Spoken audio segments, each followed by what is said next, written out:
Welcome to the Navic Gaming Podcast, where it is our mission to explore the business and future of video games. We bring together the industry's brightest builders, investors, and thinkers to keep a pulse on current events, dissect emerging trends in games, share lessons learned, and have a great time. This podcast is also part of Navic's growing ecosystem, which ranges from free and premium research to consulting and advisory services. For more information, visit www.navic.co. This episode is brought to you by our partners at Windwalk. Windwalk builds digital communities and the technologies necessary to accelerate them through their flagship software, Harbor. Harbor is an end-to-end community software that empowers community and marketing teams to delight users, measure success, and grow across an expanding number of digital channels. Harbor is a foundational technology loved by millions of gamers and integrated into the communities of the largest mobile, PC, and Web3 gaming products on the market. To learn more about this flagship product, simply head to harbor.gg or check out the details in the show notes. And with that, let's dive into the episode. Hello, everyone. I am your host, Devin Becker, and today I'm delighted to be joined by Moritz Maurer, the CEO and founder of GRID, a platform specializing in in-game data. Moritz has been around in esports since 2012, and today we're going to dig deeper into esports infrastructure and business as a whole, as well as in-game data. So could you just go over your background, the origin of GRID, and what GRID does today? Sure. Hi. Pleasure to be on your show, on this podcast. I'm in esports for over a decade. Always been a player, been a viewer. And really around the emergence of Twitch and it becoming big, I got very excited with a few friends at the time. I set up a business that was called GG Wins. We turned out a few years later to be the first regulated esports bookmaker for esports. I ran it for a few years and learned a lot during that time. Mainly that my main field of interest was around the data and the analytics and predictive modeling for video games using that data. And ended up exiting this business to Genius Sports, who you might know as a large player in the sports data business, and spent roughly 3 years there and established them as a leader for the provision of odds and risk management for esports. Spent a lot of time tackling integrity threats in esports during my tenure there, including a lot of challenges that arose around skin gambling in Counter-Strike and in DotA 2. Did the first data rights deals in esports, really emulating the model around data being an asset and a rights holder being present in a sporting environment. And while I had a great time there, I knew that my heart was beating for esports, and I learned a lot about the challenges that the data can overcome in our sport, both from a commercial and ecosystem perspective, but also technologically. And ended up leaving, and in 2018 co-founded GRID as a data platform specialized for esports, designed to create the type of infrastructure you need to handle everything from extraction, processing, and distribution of data.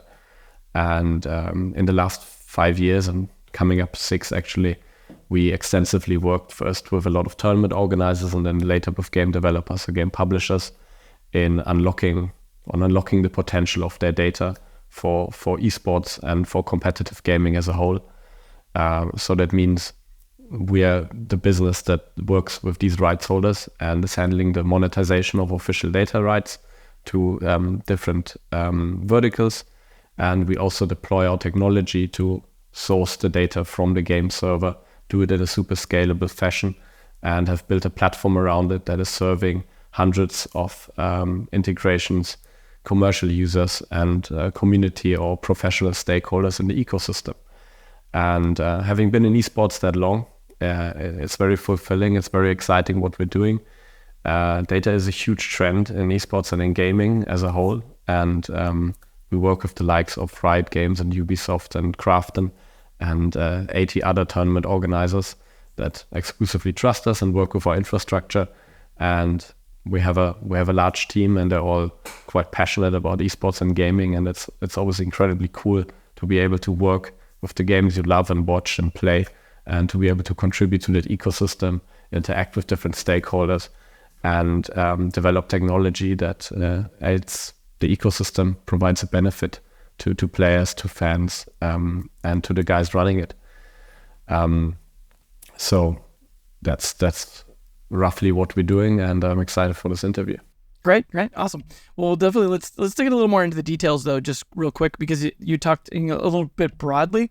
Could you give some actual examples, like you mentioned some of the companies, of what you specifically were doing for them, and especially what is publicly viewable, right? Because it matters if we can see the actual results of it as a viewer or as a player or as in the business itself. Like, what kinds of things have you done that we could actually see, especially as a benefit to everyone? Yeah, sure. So data and statistics are great to drive the accessibility of games and to drive engagement from a very educated audience. So if you see statistics on a broadcast, if you see cool insights or predictions, the chances this is powered by the data coming from a platform or different products integrated there. So we work with our partners to unlock experiences, make them more data-driven, to make it easier for people to get into the game, follow the actions, and also, cater to people who might have played a game or are interested in it, but aren't actively playing anymore, are not super up-to-date with the meta game. If you do a good job around data and stats, you can make the game accessible to this type of the audience too, so they understand why something matters, why was this a big play, how much did this move the needle, and then a lot more, not so much end-user facing, but for professional stakeholders, what we launched with Riot Games 2 years ago for Valorant and recently expanded to League of Legends is running a competitor portal for data. So one destination on a platform where all the teams and across all the top leagues can log in, get access to their data from professional games, but also for scrims they're playing in a super ring-fenced environment. And this is ultimately helping them to work in a more data-driven way, work in a more professionalized manner. And then lastly, there's a myriad of services on fan-facing sites, on regulated betting operators, on other like audience engagement solutions that are requiring data to work. And we are fulfilling these needs of clients and 20 plus different use cases for live and post-match data. So, I mean, you talked a lot about doing it for like professional teams, esports, things like that. Outside of professional esports and events, is this the kind of data the average player would be able to get to see like, hey, here's how I'm doing, not necessarily just in-game stuff, but out of game, or if they're looking to get coached, things like that. Is this accessible, that kind of data for average players, or just this is for the events? For now, the majority of the use cases is still very much esports centric, but the infrastructure we've built was built with a vision to have a game data infrastructure layer for the entire game. So we're scaling towards that, and with a few games, which I can't disclose yet, unfortunately, we're very much close to getting this done. And the vision is that ultimately this data can be available to anybody in the community, also for their own games. We believe, or more than believe, we know that there's like so many super passionate and talented people in esports and in gaming. And we've seen firsthand if you make more tools available for them, and if you give them access to data, they will build cool stuff. And it doesn't mean that all of this turns into a massive commercial product down the line, but it could be this passion project. It could be someone running a league with their buddies and they want some stats on it. Making all this available and empowering the players ultimately. This is part of our vision. And we, in our team, there's a lot of careers I can point at that started exactly doing something like that. Not having access to data though. So we're trying to create a reality where this is possible now. So the next wave of innovation has access to data in a well-supported environment and in alignment with the rights holders, because game developers care about their players and their community massively. And we're also doing this in a time where, the creator economy and UGC are huge trends. So solving the data challenges for all of the participants in that as well is what Grid Vision tries to solve.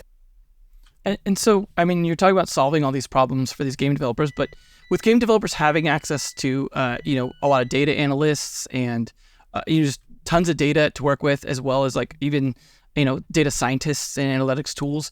Why do they need or want to use like an outside service as opposed to just rolling this stuff up themselves? Like what benefit does that provide?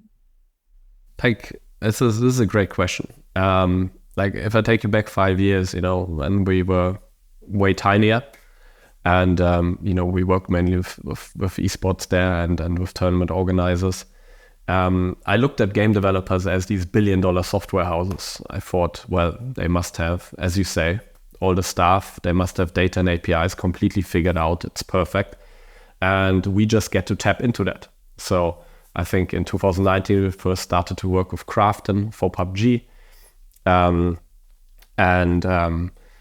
other game developers, smaller ones at the time, and we figured out the infrastructure layer to source the data from the game, and also more importantly, which is what we do in the platform, to map it to a game title agnostic format, which has a lot of benefits for the downstream users. This didn't exist yet. So building out the infrastructure for the game, we use our SDK, but ultimately there's a lot of ways you can get to the data. It's important that you do it in a way it doesn't induce any latency. You want to capture the full granularity. It has to be very easy to manage.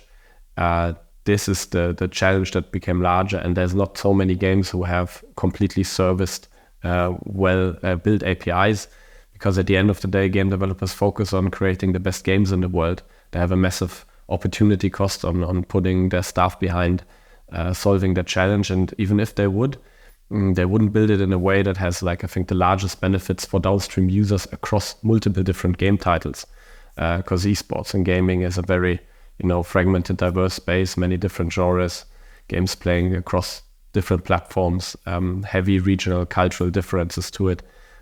So navigating this and coming up with a solution to make sense out of all of it is complex. And the reality we're trying to create is that there's some kind of uniformity around data formats and how it can be accessed, which makes it way easier for people to build with it, to develop cool stuff, and to use the data in a scalable way. And I mean, I think the benefits to end users are pretty obvious, right? Like, it's getting access to all that data that they wouldn't have otherwise because it's, private in the game or in databases, things like that. What though does it do to benefit the game developer themselves? Like, why would they be excited to actually expose this data? I mean, obviously, like, when it comes to esports broadcast, that makes sense to be like, oh, it's a benefit to them to broadcast that. But in general, opening up data, like, it sounds like a scary thing. Like, what's the main benefit to game developers? It does sound like a scary thing. And like 10 years ago, it is something that was like hermetically sealed, and it's still the reality with some developers. But in the light of the trends I mentioned earlier, we live a bit in a time where in gaming, empowering the community is what many people try to do. Games as a platform is a new concept. You look at things like UEFN and how the future of games is being built, and is a lot more community driven again. If you think along these lines, making more available to a community isn't scary, actually. It results in a larger benefit.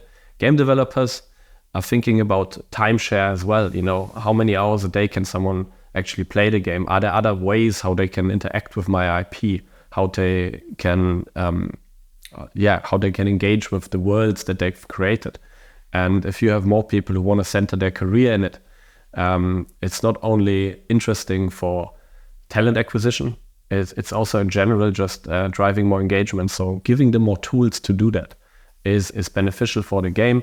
It drives more long-term engagements and a relationship to the game you're working with. And it's a level of exposure that you can't achieve otherwise through other marketing means or trying to get people to, just play and watch more. And obviously, like, esports organizations, for example, are going to benefit a lot from this, because then that's a lot of data that they get. Also, things that they can share both internally and externally with partners, things like that.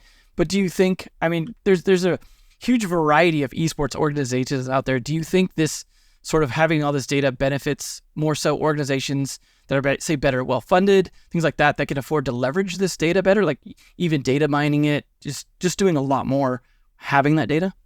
On the side of, let's say, like esports organizations, like on the tournament organization side, we've kind of proven that, data and of the distribution of official data is another commercial channel to tap into, especially in the times like, I don't like the word, but people call it esports winter. It is great to have a reliable, scalable revenue channel to rely on, and this is something we've proven already with this large network of partners and tens of millions in revenue generated for esports ultimately. When with your question pointing, I think a bit more at the teams, the vision to making this data accessible to a larger audience and creating a bit of a base level of access to data and stats and analytics is designed to create a level playing field. The teams that are better funded and already invested in analytics and maybe even have their own staff for it or working with third parties to do it, they inherently benefit from it too. But the starting point for anybody wanting to engage with it is now granted. This was the vision with Riot Games behind launching the portals for both their games. And it's great. Teams are using it a lot. They're working with the data. And the idea is that there is not a huge difference when it comes to the analytics angle that a team can play between one that is super well funded, has been working on this for years, and teams that are getting started.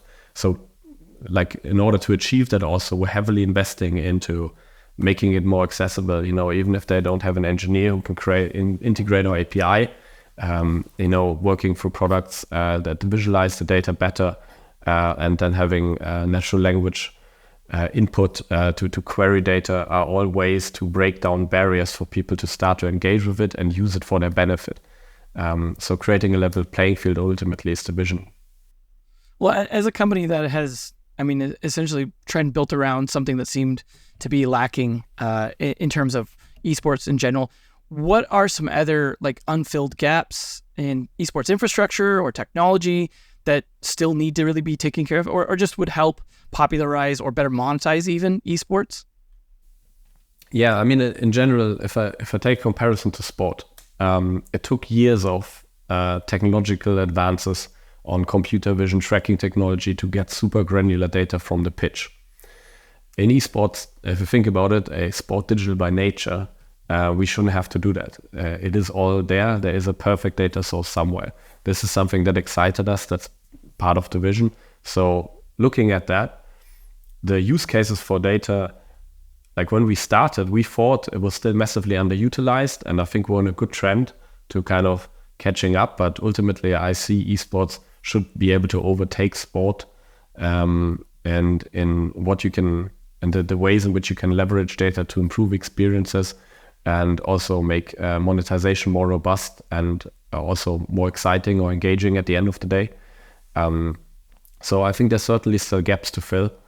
Our mission as a platform is just trying to get more games into this official data ecosystem, where there's hundreds of businesses working with the data. There's other cool people just building with that, and once you enter that, you can see that an ecosystem can grow for your game, with people innovating in areas like broadcast innovation, coaching, talent scouting, and anything else that matters for your community. And that is inherent value.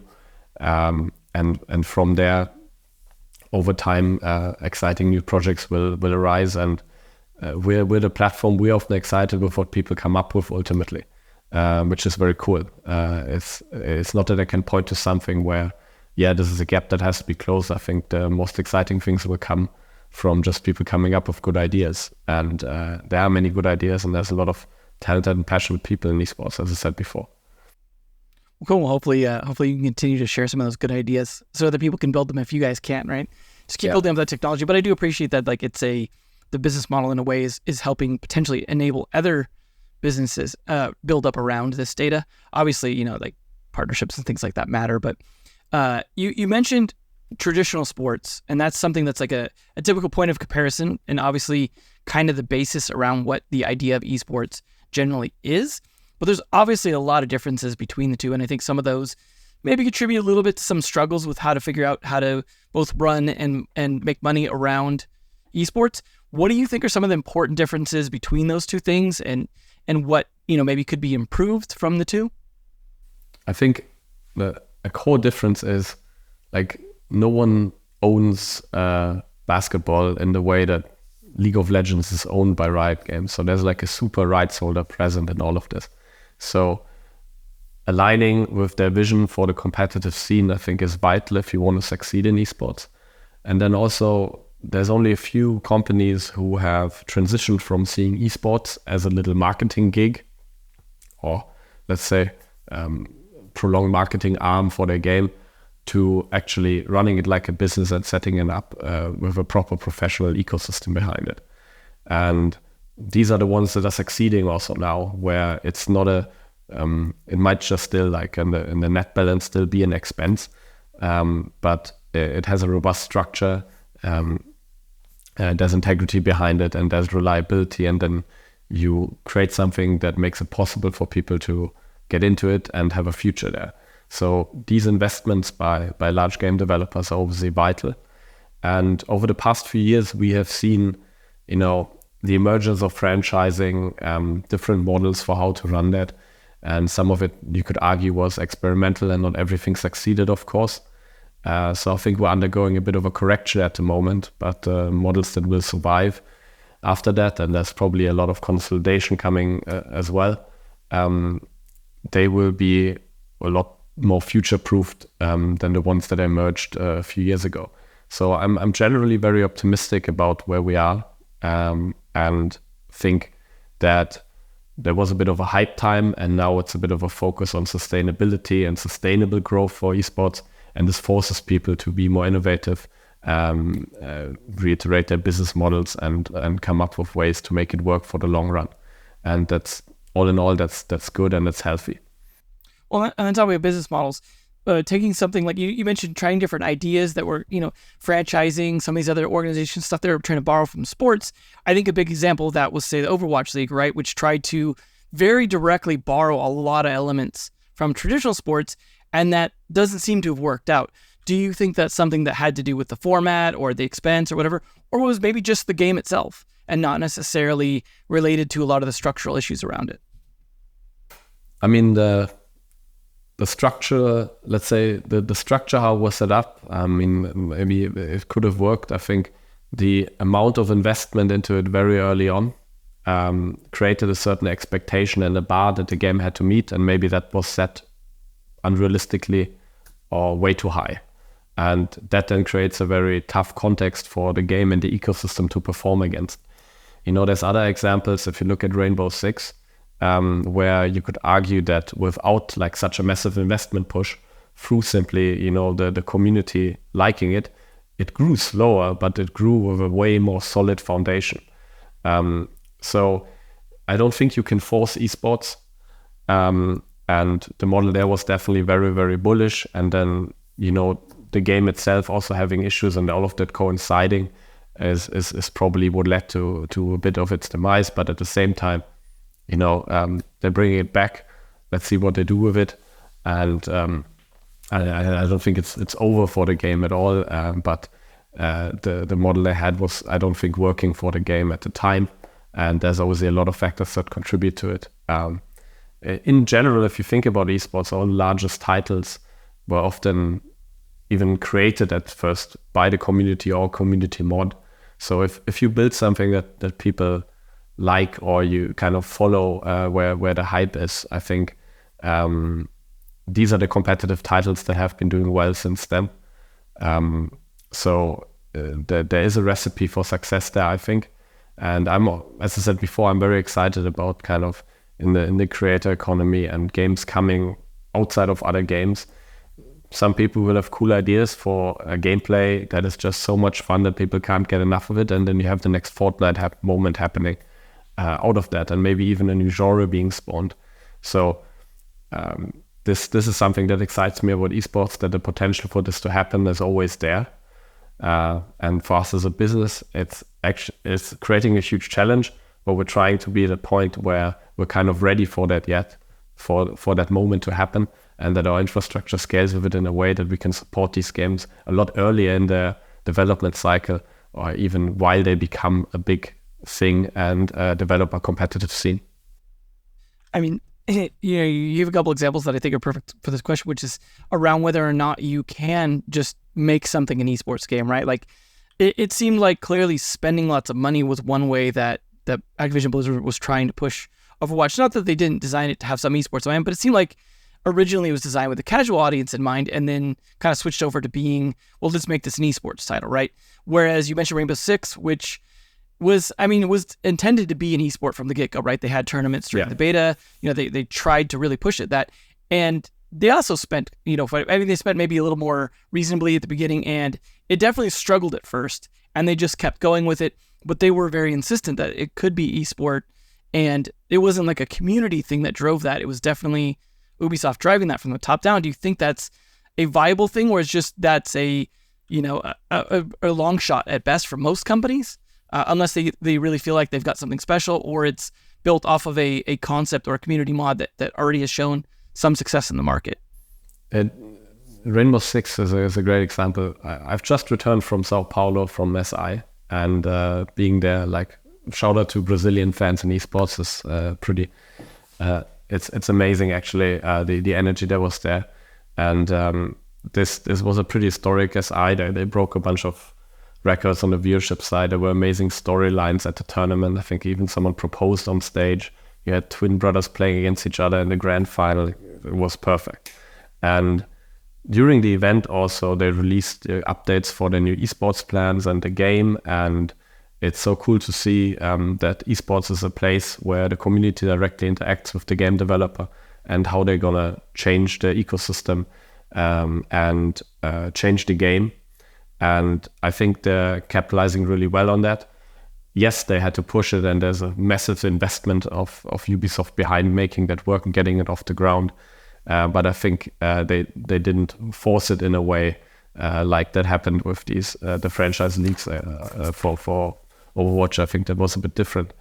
Ultimately, I think they've just done a good job and listened to the community over years, and then they built a very strong core that really wanted it, and then it really picked up growth-wise. Well, having worked specifically with Rainbow Six, for example, and it sounds like you were probably involved in the event down there. I know they've been a company that tends to try and push some data out for the game, more so maybe at the events, but also still in the updates and things like that. Mm-hmm. Have you guys been a part of helping sort of bring some of the data of the game out, and like what has the impact that you've seen from that, or at least the reception? Yeah, we work as official data partner for Rainbow Six Esports with Ubisoft, and started last year at the Atlanta Major. I think was the first tournament we covered. So we've set up data infrastructure to handle the distribution and power a lot of other services for that game. So for esports, it now has a fully serviceable API, and we're making this available to our network and the community, and we're working with them to target a lot more use cases down the line. Also, supporting the competitive scene in similar ways, like we're doing it in other game titles already. And so, yeah, you're right. They have invested in a data stack, and they have great teams behind it managing it for their own purpose. I think they've just announced at the event that they want to use data to also detect cheating automatically better. So this is, to your example earlier, this is a company that understands the value of it, has invested behind making it work, and they're working with us to expand the use cases and make everything more scalable, and servicing larger areas of the ecosystem with a data product. And this is where our value proposition helps them. And they're awesome to work with. And again, the event was so amazing. Was a really good experience. You mentioned the data around cheating and things like that being used for detecting that sort of thing. Obviously, probably not so much at a big LAN event like that, which is other ways of looking at that. But when it comes to looking at data that's more broad, like in terms of just average players playing or average cheaters cheating, in those situations now, they originally did have data-driven, statistical-driven stuff for banning players at the beginning. And that ran into its own set of problems, especially with pro players being banned for just being too darn good at the game, stuff like that, right? And now they've come back again, saying they're going that direction again after having switched to BattleEye, for example, as their main focus, and focusing on the client side. As they switch back to data, and as a data company yourself, do you think some of this is to do with things like machine learning, AI, sorts of things, making it so that data now can be maybe a bit more meaningful or just used for a couple different purposes? And do you think there are some other purposes for using the data besides just esports or cheating or typical coaching? Like, what are some broader ideas for data usage, especially with machine learning or AI developing and possibly enhancing that?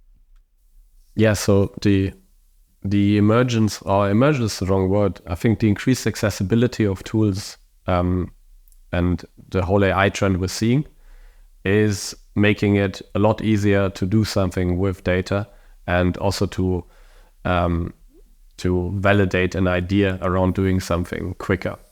So I think getting to an MVP around something you want to build with data has never been as easier and has never been less costly than it is now, which is awesome because it empowers more people and it gives them more reasons to look at data.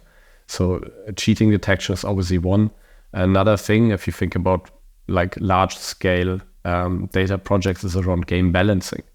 It's vital to understand how your metagame is shifting after you introduce a patch or significant changes in your game, or release a new map or a new operator in Rainbow Six case, or the type of agent or hero in other games. This is where having the data available first of all, and then also having the ability to look at it and understand how it changes things is great. One, to verify what you try to achieve with your changes, and then two, to assess the impact to your gameplay and how it's evolving over time.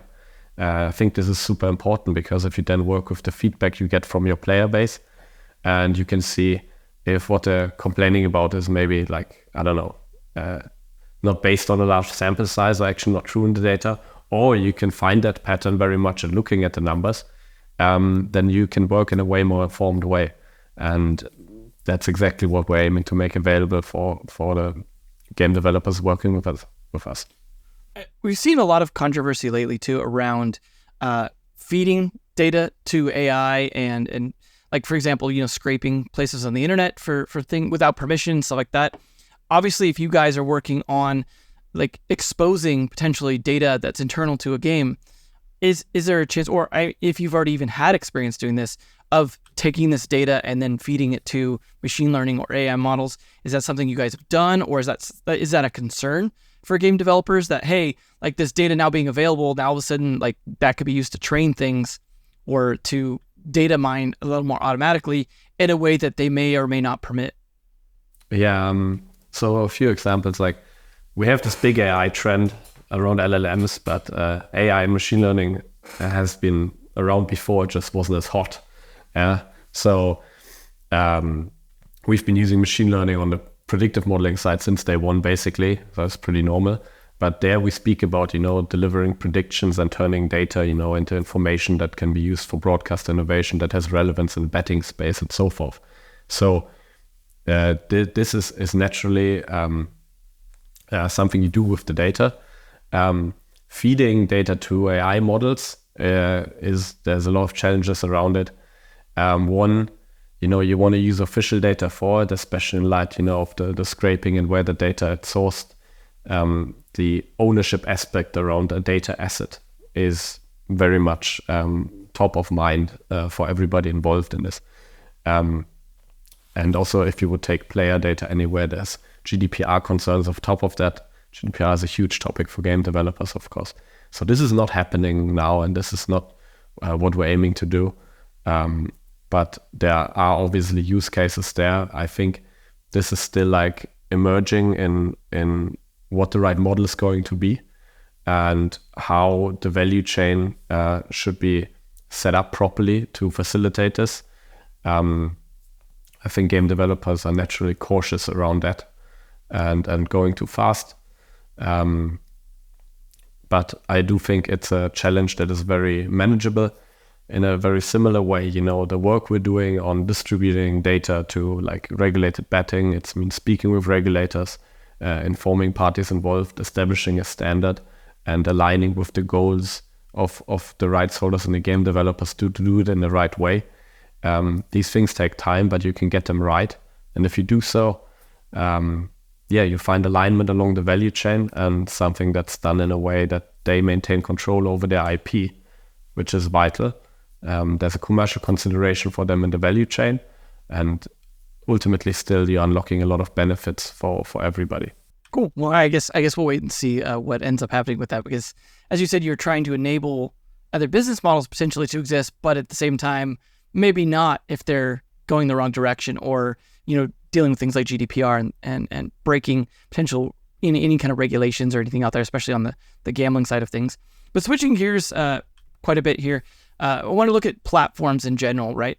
So like a majority of esports, at least what we're seeing, with a lot of games, tends to take place on PC. Despite console and mobile actually being, pretty big audiences and huge player bases, depending on, the demographic or geographic area. Why do you think haven't console and mobile really become the staples that you'd think they'd be, especially with mobile being a much broader audience? And also looking at that from even a data perspective, is there anything that data may have to say about that in terms of, exposing that data? Because a lot of people go like, does anyone play mobile esports? And it's like, well, is there a lack of data there, or infrastructure, things like that, just from both angles in terms of why those platforms maybe haven't reached that level?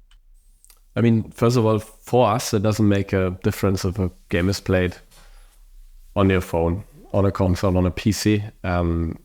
We're pretty agnostic there. To answer your question kind of on the ecosystem side, like mobile esports is huge, it's massive. And I think there's obviously a large regional bias towards mobile. So, in Southeast Asia, there's massive games that are very successful. And it just has to do with, the demographic generally playing more on their mobile devices. One thing that I'd like to share an anecdote, like if you think about PUBG, PUBG Mobile is absolutely massive, but it turns out from an esports perspective, they're watching PUBG Mobile championships, but the mobile player watches PC esports too. Because it's, I don't want to offend any mobile players, but you could argue it's a bit of a more refined version of the game that you get there. And maybe the gunplay feels a lot different too. So you always have that going for these games, especially the ones that are like the mobile spin-offs, that it still brings a lot of engagement back to the main title. Well, then, I was going to ask about that. Do you think the continued push for mobile ports, especially on first and third person shooters like Call of Duty, obviously there's the Call of Duty that exists now, but Warzone's coming out, I think, by the end of the month. You've got Valorant mobile coming out at some point, Rainbow Six mobile, which I guess just got pushed a bit into later in the year. But like this year in general looks like a lot of that stuff happening. Do you think that will make a difference in this? Like you said, obviously, probably the PUBG PC players aren't watching mobile, but mobile's watching PC. Yeah. Does this help shift that a little bit? I mean, obviously, it was kind of a niche thing when it was Call of Duty, and there was a bit of Call of Duty leagues, but if it's like every single game getting these ports and then getting a lot of support, especially if they monetize well, I imagine the company's supporting them quite a bit. Is that going to shift the landscape, or is it just pretty much like, well, it's an arm of it? I think it can result in a bit of a shift, and I think it can elevate mobile esports. Like I remember I was in Incheon like 5 years ago.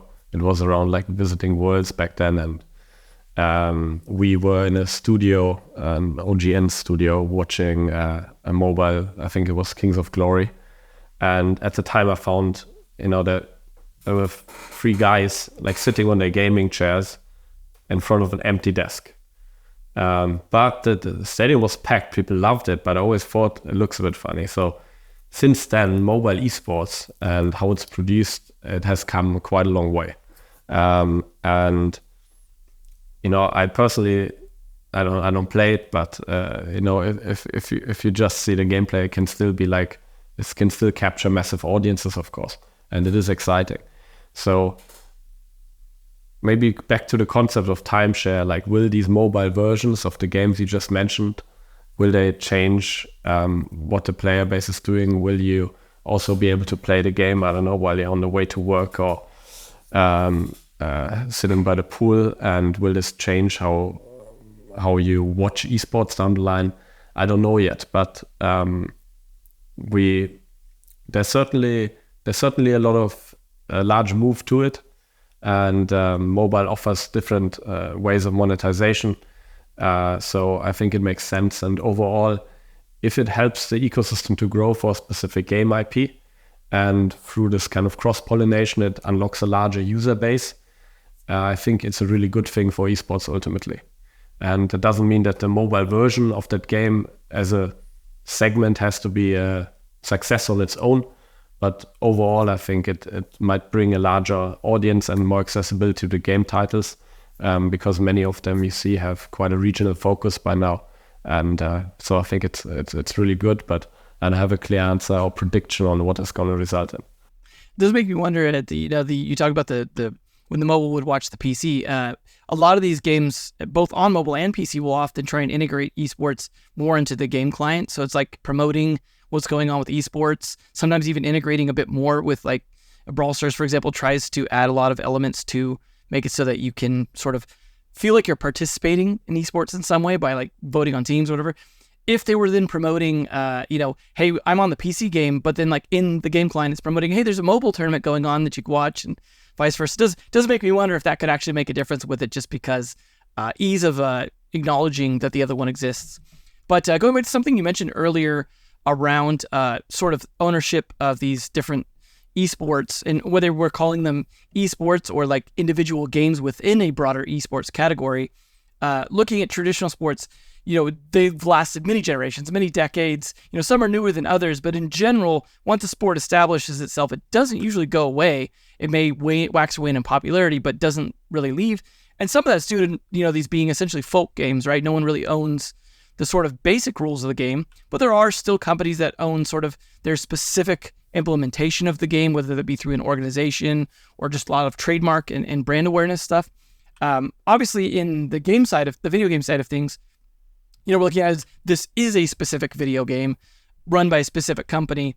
But then like you have the idea of genres, maybe even being something that's sort of a category, but looking at like the longevity of these games, the idea of these lasting multiple generations and things like that, or even becoming essentially like folk games you could be playing with your friends. We see stuff like CSGO and DotA have lasted a while, right? But StarCraft 2, for example, has kind of died off to an extent. Do you think these games naturally have a limited lifespan of some sort that's maybe, within a single generation, and like really depend on constantly changing the game and keeping it refreshed and really micromanaging it from a company standpoint, as opposed to, CSGO and DotA, which maybe are a little bit more hands-off and maybe even treated more like they're community-oriented? Or do you think it's maybe even sometimes a genre thing, like StarCraft 2 is an example of an RTS genre game that, RTS isn't really that big anymore, whereas like DotA is kind of seemed like the evolution of that, where MOBA has become much more popular as a spectator sport. Do you think that could be a factor, or is just, these games come and go? Okay, there's a few things. I think first, like StarCraft, it started with StarCraft for me. And Korea, arguably the birthplace of esports. It's the culture that they created around StarCraft specifically was just fascinating. This is what really excited me at the time, and the emergence of StarCraft as an esports was just awesome. I'm a big fan of RTS games in general. I'm a big believer in Stormgate. You might have seen a successful Kickstarter, and I think there is some fresh wind in the genre, and there's also other games coming up. So we're hoping that these new games will make what is an amazing genre for esports and for competitive play. It's like RTS games are so fascinating from a balancing perspective too, and strategically. Like once you get into it, it's awesome to watch. The thing is to get into it. These are also pretty hard, and you play 1v1. It's all on you. In a MOBA, if you lose, it could just be your team. But in RTS games, you really test it. So these are all kind of the little bit the barriers to entry. So what I hope is that these emergence of games that have the potential to revolutionize the genre, they make it a lot more accessible, and this will also revive RTS as an esport genre. Which I'm not saying it's dead. I'm just saying it's very stagnant. There is a hardcore user base that followed the last 20 years, and they will for the next 10 years, and then their kids will too. It's just how this works. DotA is arguably a bit similar in the diehard audience there. So I'm thinking a genre can innovate to become more watchable when Battle Royale kind of started out, it took a lot of great companies to do a lot of work to make the viewing experience good enough to watch, because it's so hard. There's always something going on. There's the potential to miss a lot of actions players and teams take on such a large map with so many actors and so many fights at the same time. In a round-based FPS, this is just generally a lot easier to get right and to convey the excitement, and also that the game itself is just simpler. New genres, like if you think about in turn-based strategy or auto battlers, is something that also emerged. Battle Royale also just emerged kind of out of nowhere and is huge now. So I'm looking forward to seeing new genres being spawned. I think the cycles in gaming and in esports are just shorter than in sports. And I think that's okay. And also, this was one of the challenges I faced when I was at Genius Sports. Data infrastructure in sports is built in a very static way. There's like roughly your 15 sports that matter. Maybe they'll add pickleball to the list or paddle in Europe for the sports that matter if it becomes unpopular. But at the end of the day, they also don't change the rules every month in a massive way. There's not going to be like in football or soccer for you. Like they're not going to introduce a third goal and another team playing and 15th player out of nowhere. This stuff doesn't happen. So you can build stuff in a lot more static and a lot more vertical way. You would never create a visualization or predictive model for baseball with the hopes to reuse it for basketball later. But when we started, especially, this is how we were thinking about the games. Build stuff in a super game title agnostic way to make sense of it. And where I'm going with this is, I think we want to lay a foundation that when the new genre comes, it will be super easy to kind of jump on it, to create fan-facing applications so that all the sites that cover esports, can cover the game properly, have access to statistics, to visualizations, and that the stakeholders in the competitive ecosystem are empowered and can work with data. It's a big part of setting up a professional ecosystem ultimately. And this is how we do things on the platform. We have very few game-specific data points. We just look at a bunch of mechanisms that happen in games, like kills, structures, items, hero or class system. And when we look at a new game, we go into this box of Legos and patch together a syntax for that game title from that. So this was one of the main reasons, why I had to ultimately leave Genius and set up Grid, because there was a vision around doing this right, and the sports way just wouldn't work. And this is just so true across so many things, and also business models in esports, that you have to understand how the games work and how this industry functions. And it's just way more fast-paced, and it's ever-changing by nature. That's also exciting. It keeps things fresh all the time. It does sound a bit like, you were talking about making everything kind of game-specific to each individual game, but in general, it sounds like maybe there's some merit to thinking about a genre the way you would, baseball versus football in a broader sense of like most MOBAs are same enough that it's almost like different leagues of that, where it's like, League of Legends, League in the name there, and in different MOBA might just be kind of considered under MOBA, almost as if it's different, like, regional baseball, organizations or things like that. Like, and we did have stuff where people tried to make big variations, like the XFL.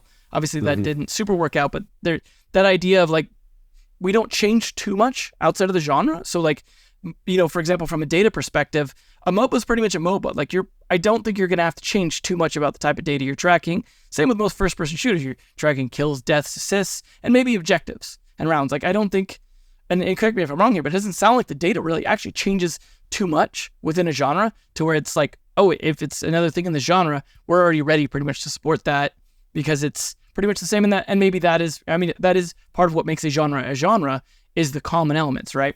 Do you see, for example, any more like other genres emerging? A lot of these genres kind of came out as sub-genres, right? Like MOBAs kind of came out from RTSs and things like that. I mean, first-person shooters are still pretty much first-person shooters. That haven't changed that much. But do you see anything like that's been emerging, like other new genres that might come up? And do you have any data that actually helps assess anything around like popularity or emerging genres? Or is it really more just like competitive data only? it's just it's the in-game data, and you can think about a competitive ecosystem for use or the game as a whole. It doesn't make a huge difference. What changes is what the data will be used for ultimately. But you're right. If we add a new FPS or mobile game, it's incredibly seamless at this point because all the data points that we need to make sense of it already exist. And that's great. And the huge benefit is for the downstream user. If someone is using our platform already, has built something for Counter-Strike, and they want to do it for Valorant now, that's incredibly seamless. I can literally change the game ID in the API, and they're probably good and their stuff will work. But I mean, you mentioned that, like, you spoke about Rainbow Six before, and I know it's a game close to your heart. The utility aspect of that game is so vital, and it's also super exciting. So this is one that prompted us to really go a lot further in figuring this out. The maps have the three-dimensional aspect is a lot heightened compared to other FPS titles. So thinking about visualizations, how to make sense of the map is different. So there's always new challenges that arise, but this is ultimately what we sign up for, what we want to solve. So I'm not actually complaining about the challenges coming from that. Do we have data to predict what is a new genre? I don't know. Not really. I wouldn't say. I would say basically we focus on kind of creating frameworks that can adapt to changes and new things emerging in the most efficient and scalable way possible. It's hard for us to go into the data and figure out whether a genre can be successful or not, or a new game type emerging. We just hope that they remain to a large extent compatible to what we have already. So it's easier for us to get something off the ground when the game becomes popular, which, in esports can happen overnight. Many game developers hope that, right? That's definitely the dream. Definitely sounds like, though, even for the successful ones, a lot of times it wasn't as overnight as we like to think of it. It's more, we became aware of it overnight, but it had been worked on for quite some time. But it's something you mentioned earlier as well, that I think is a big justification behind data and infrastructure, especially real-time infrastructure for data in a competitive scene, is the sort of relationship between sports and esports and betting or fantasy, right? Which is kind of fantasy being almost kind of considered sort of the evolution of betting in a way that it's more complex in terms of data usage, because it's not just who won the game. It's like how many points did this individual player make, or how many times did he die, is starting to really get it more granular and do a lot more with the data. What do you think overall about the sort of relationship between traditional sports and esports with betting and fantasy, outside of, just obviously some of the more unsavory aspects of it, especially when it comes to driving data, driving technology in these things, because it pushes a monetary reason for people outside of the game developer to care about it? So, I mean, I know you're in the US, so just like a few months after I set up the business, PASPA repeal happened in the US, which really ushered in kind of a new age and, massively changed the view on wagering in the context of sport. So, fantasy is more complex, but also all these super intricate things you can also do on a live betting perspective. This is the current reality in more established betting strongholds, like in that you see in Europe already. You can bet on almost anything. Esports lends itself incredibly well to betting because there's a lot going on in these games. There's a lot of kind of quick fire market types you can derive from it. What I like about the betting use cases, once it's super exciting and it's happening on most games anyways, and this is also the trends there, they in sometimes actually kind of almost run a bit independent of a game's popularity. There can be just games that are just great for wagering and exciting to watch, and people like that element to change their experience and how they interact as a viewer. But what I want to say is, this is one of the use cases we got right very early. Having done this in the past, we knew what bookmakers need to do it right. We knew how to adapt regulatory code that existed for sports to esports to avoid integrity threats. Again, a role where data is actually paramount for the monitoring and and investigation around that to protect the sport ultimately. But if you get the betting use case right with a data solution, there is nothing else where the scrutiny on the quality, accuracy, speed, and granularity of your data is as high as it is there. So if you get that one right, you're probably well positioned to support anything else, because if you screw up, your customers literally lose money. So this is good because it sets the bar super high for how you have to work, and then it future-proofs whatever you've built in being very robust and very reliable for anything else you want to do with it. So, and then lastly, betting occurring in different ways. It's important that it's regulatory betting or betting in regulated environments, especially through skin gambling, which was probably at its peak around 2016. There's still a lot going on, but a lot has changed since then, because there's even ways to do this properly. But when we think about betting, we want to position it as a benefactor to the sport and not a risk factor, and not something that detracts from the community and the experience of the fans with the game. And that's super important. And this is a large part of what we figure out with the rights holders that are on our platform, to do it right for their game and regulate it in the right way so they're comfortable with it. Awesome. Well, definitely, I imagine a thorny subject to even deal with from your side in terms of dealing with lots of lawyers, regulators, different laws in different territories, things like that. Not a very easy, trivial thing to deal with, but definitely necessary, right? Because people are going to be doing it regardless. And like you said earlier, getting accurate information and stuff is better for everyone. So it's definitely important there. Lastly, just what do you kind of see over the next 5 years for esports in general? Like, what do you see happening? Where do you see it going? But maybe with more of a sort of slant on the technology, the infrastructure, and how that sort of drives things, as opposed to just popularity, for example. So we spoke a bit about it earlier, seeing a bit of a correction in the esports ecosystem. So what I foresee, and also not just anticipate, but hope for, is that we think about esports and its growth more from a sustainability angle. I think, there were a lot of massively inflated valuations around the team side and so forth. And it is hard to make sense of these valuations if you compare them to the current reality of these organizations at the time.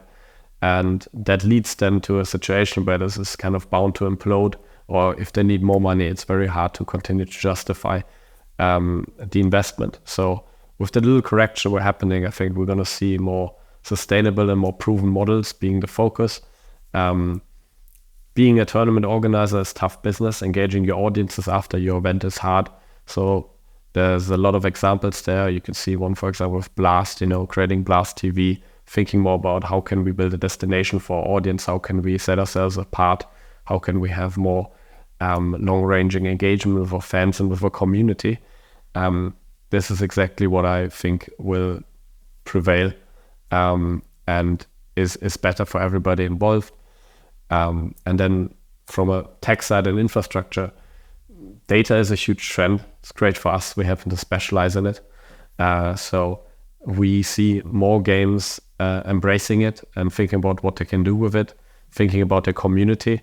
So my dream future is really where anybody who wants to build something with it can have the tools that they want at their disposal, and they're empowered to do it, and they don't have to think about how do I source my data, do I have to scrape it or whatnot in the first place. They can think about their idea, and then this also coincides with this larger AI trend and making developer tools a lot more accessible than ever before. So I think it's exciting, and we're going to see an accelerated pace on the innovation side, and new models coming out faster than before. We're here to support it, and I'm excited for where the ecosystem is going. Well, where can people go to see sort of the results of some of the stuff you've done? Obviously, like when you're just seeing this stuff at an esports broadcast, something like that, you may not really know. But like right now, if people wanted to go out and see the kinds of data that you're pulling out of games, good examples and good uses of it, where would they go to see that? I mean, generally, you can start on our website, grid.gg. I also want to mention, like, we'll be at GDC in 2 weeks. We'll have a stand there. So if you want to see all of that working in real time and how we integrate with games and how we can set up an API, all of this will be available there. And lastly, I would say, like, on our website, you can find the Grid Open Access Initiative. So, besides, a large footprint of commercial clients, we're supporting pre-revenue startups or small passion projects or scholastic initiatives for free with access to our data. And we've seen incredible innovation from this.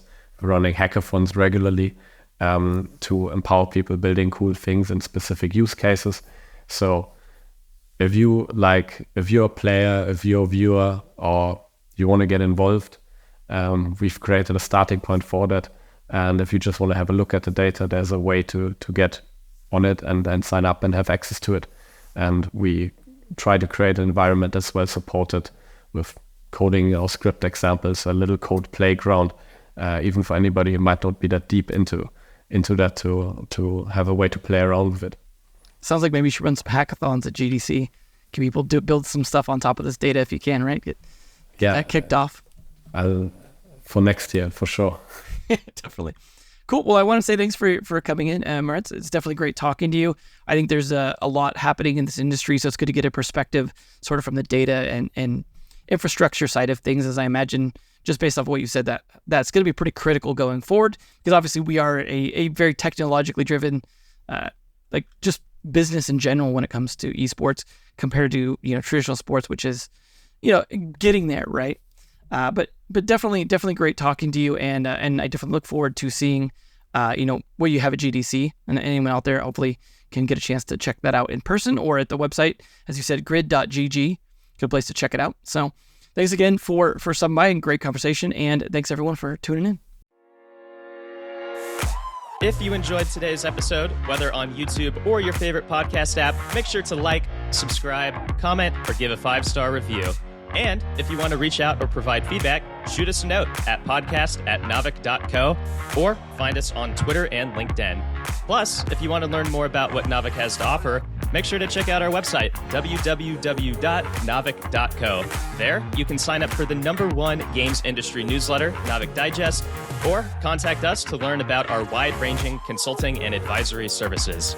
Again, that is www.naavik.co. Thanks for listening, and we'll catch you in the next episode.